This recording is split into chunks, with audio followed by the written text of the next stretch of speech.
नमस्कार दोस्तों, आज हम लोग पढ़ने वाले हैं क्लास 11 का जो सेमेस्टर 2 है।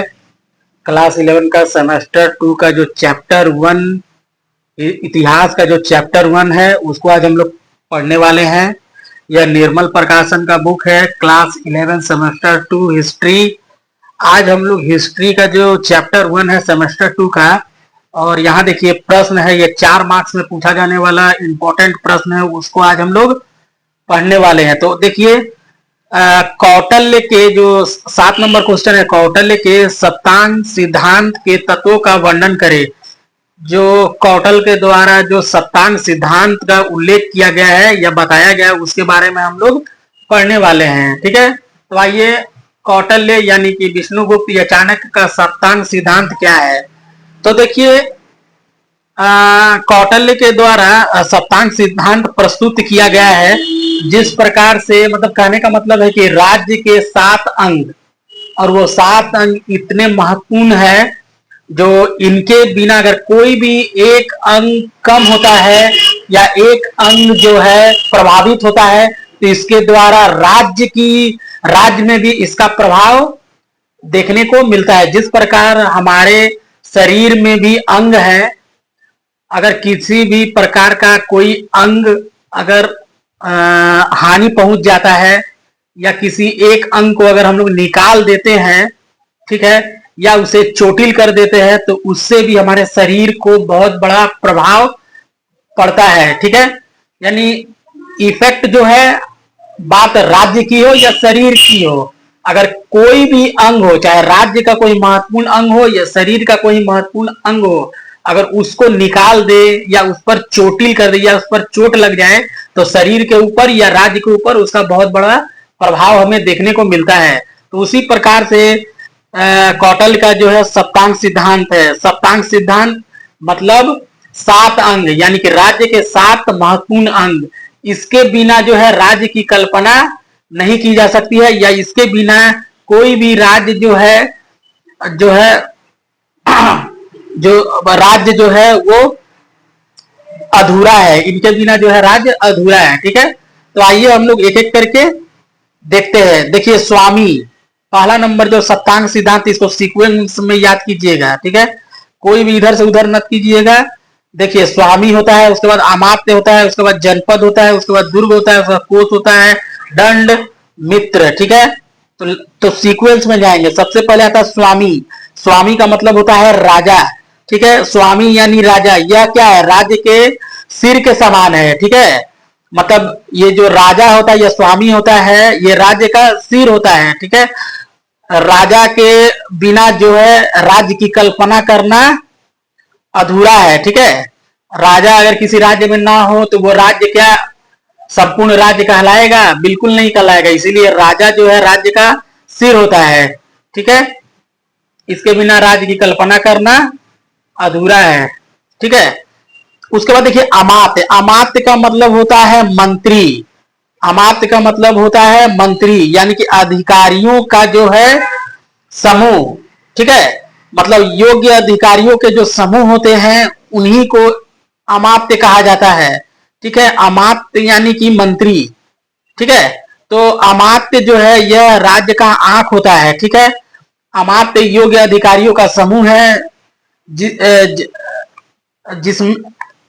जिसमें राज्य रूपी रथ का पहिया, जैसे मान लीजिए उदाहरण के लिए कि अमात्य जो है राज्य रूपी, जैसे मान लीजिए कि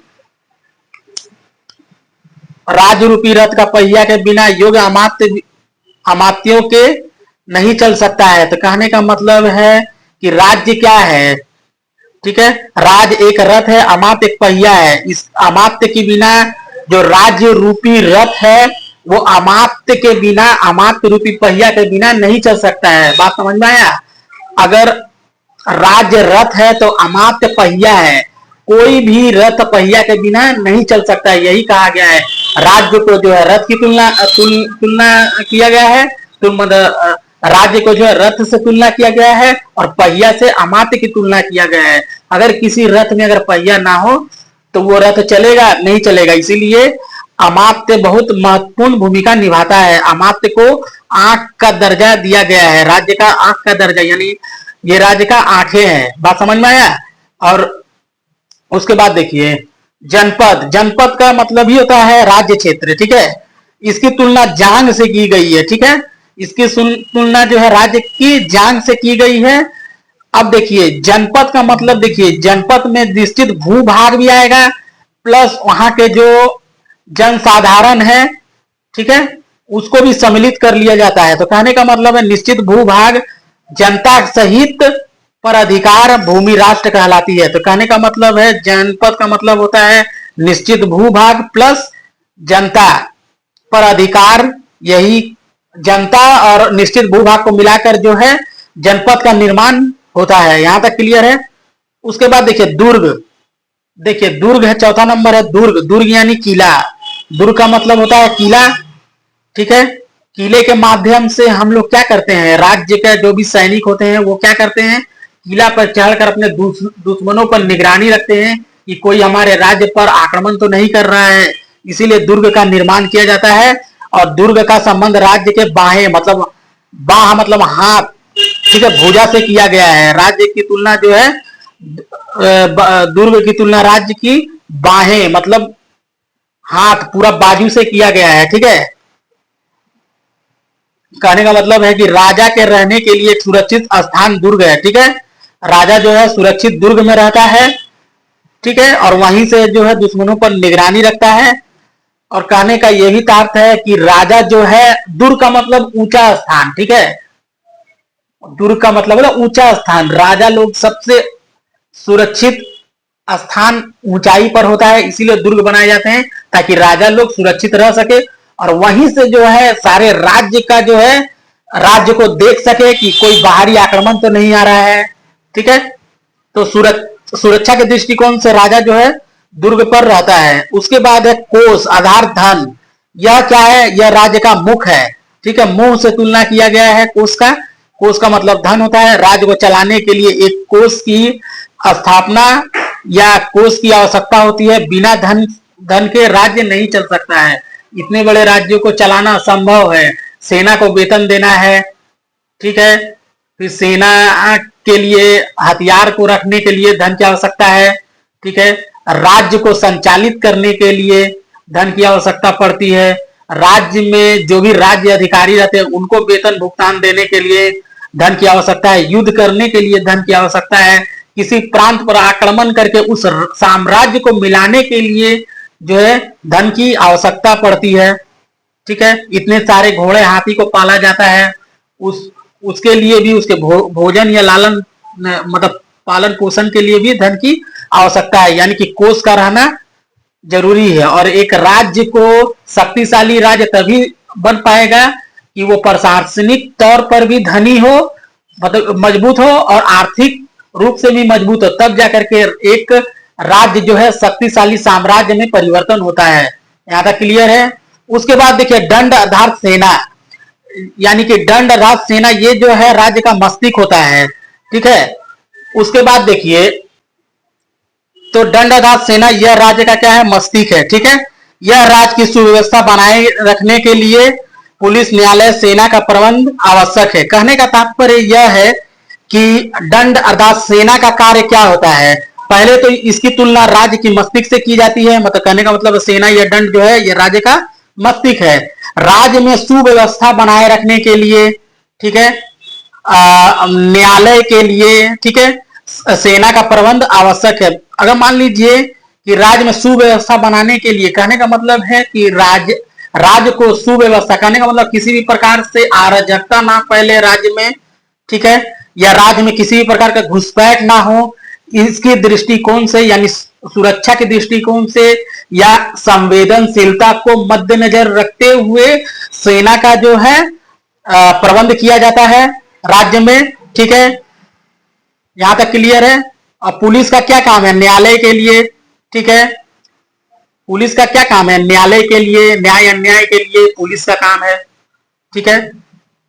उसके बाद देखिए मित्र, तो मित्र की तुलना जो है राज्य के काम से की गई है, ठीक है। कहने का मतलब है मित्र से तात्पर्य है कि एक राज्य को ठीक है, अपने पड़ोसी राज्य के साथ मित्रता अवश्य रखनी चाहिए। ठीक है, इससे क्या होता है, एक तो राज्य के साथ जो है एक तालमेल बनता है। ठीक है, राज्य में जो है मैत्रीपूर्ण संपर्क स्थापित होता है। ठीक है, मान लीजिए किसी बाहरी आक्रमण से जो लड़ने के लिए जो भी मित्र राज्य हैं उनकी सहायता से जो है बाहरी या शक्तिशाली जो भी आक्रमणकारी है उससे लड़ने में जो है सुविधा होती है या मदद मिलती है। तो कहने का मतलब है कि कौटिल्य ने जो है जो सप्तांग सिद्धांत प्रस्तुत किया, जो राज्य को किस प्रकार से जो है अंग के रूप में वर्णन करने का प्रयास कौटिल्य जी ने यानी कि समझाने का प्रयास किया कि एक राज्य में क्या क्या होना आवश्यक है। ठीक है दोस्तों, हम आशा करते हैं कि ये वीडियो आपको समझ में आया है अच्छे से, और ये सप्तांग सिद्धांत इंपॉर्टेंट है। ठीक है, जो भी इंपॉर्टेंट फैक्ट है उसको तो मैं कराऊंगा ही, मैं पूरा सीरियल वाइज चल रहा हूँ, पूरे बुक को मैं आपको पढ़ाऊंगा, पूरा निर्मल प्रकाशन बुक को A to Z में पढ़ा दूंगा, आप टेंशन ना ले। ठीक है, बस आप पढ़ते रहिए, पढ़ने का जज्बा होना चाहिए आपके अंदर में। और दोस्तों मैं एक बात बताना चाहता हूँ, तो वीडियो को जरूर से लाइक कीजिएगा, आप लोग लाइक नहीं करते हैं, आप लोग लाइक कीजिएगा, शेयर कीजिएगा, सब्सक्राइब, मेरे अंदर भी मोटिवेशन बना रहेगा और मैं आपको निरंतर वीडियो दे सकूंगा लगातार। ठीक है, तो प्लीज वीडियो को सब्सक्राइब कीजिएगा, लाइक कीजिए, अपने दोस्तों को शेयर कीजिएगा। ठीक है, अगर कहीं समझ में ना आए तो कमेंट भी कीजिएगा कि सर हमको यहाँ पर समझ में, मैं दोबारा वीडियो बना के आपको समझाऊंगा अच्छे से। ठीक है, तो हम लोग मिलते हैं एक नए वीडियो के साथ, तब तक के लिए धन्यवाद।